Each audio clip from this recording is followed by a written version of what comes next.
anti-faith bias that seems to be growing.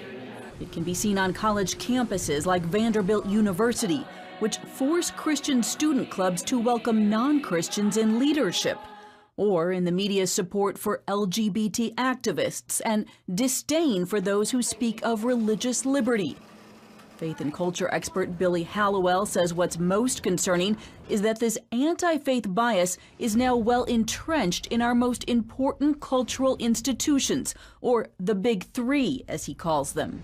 When you're not presenting both sides of something, when you're not giving people options, whether it's at a university, whether it's in the media, whether it's in Hollywood, you're essentially robbing people of the ability to make a choice. And millennials are perhaps most affected by this dynamic as they've grown up with a glut of media and entertainment.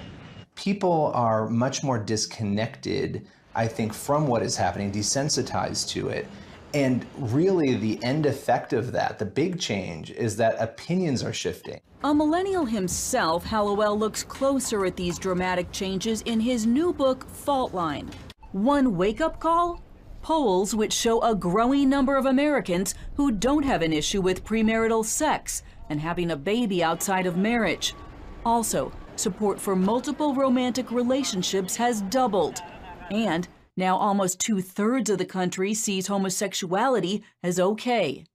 At the same time, going to church is no longer a way of life for almost 1/4 of all Americans, with millennials leading the way. Generational replacement is happening, that there is a larger number of people at this point as millennials who are disassociated with faith than previous generations were at this point. Hallowell points the finger squarely at the big three. I don't think we've taken enough time to look at all of those areas together, right? Because that to me was like sort of the eye-opening thing, because it's easy to sort of complain about an individual area and to take a show and pick it apart. But when you really start to look at data and information and logically break it down, it really does become troubling. That data includes numbers like this. Almost 6 in 10 college professors describe themselves as liberal or far left.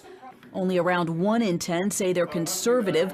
That's a 50% difference, which translates into what Hallowell calls liberal privilege.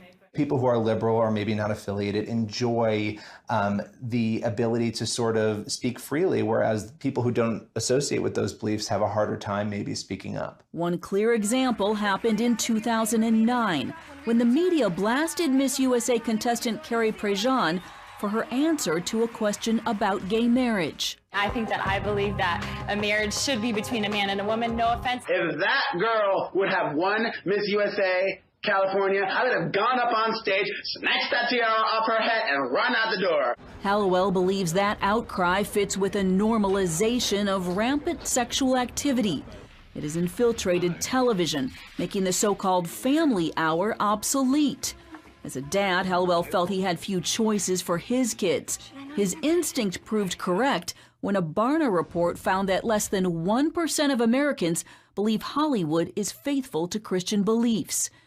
Even more concerning is the subtle anti-faith bias that people often miss. I think the covert is much more problematic and dangerous, and it's the thing that we don't think is a problem, right? To top it all off, our guide to these events and trends, the mainstream media. Just 8% of journalists say they attend church or synagogue every week. That contributes, says Hallowell, to a worldview bias, a bias in selecting stories and content, and most recently, election night coverage that resembled a funeral. You're awake, by the way. You're not having a terrible, terrible dream. Also, you're not dead and you haven't gone to hell. Hallowell hopes his book will serve as an alarm to fellow millennials who have become desensitized to this anti-faith and often anti-conservative bias. We don't even recognize that some of this stuff is problematic anymore. We look at it as normal. One way to fight the new normal, he says, is from the inside. Hallowell urges believers to go after careers in Hollywood, the media, and academia, to turn the tide in subtle and perhaps not so subtle ways.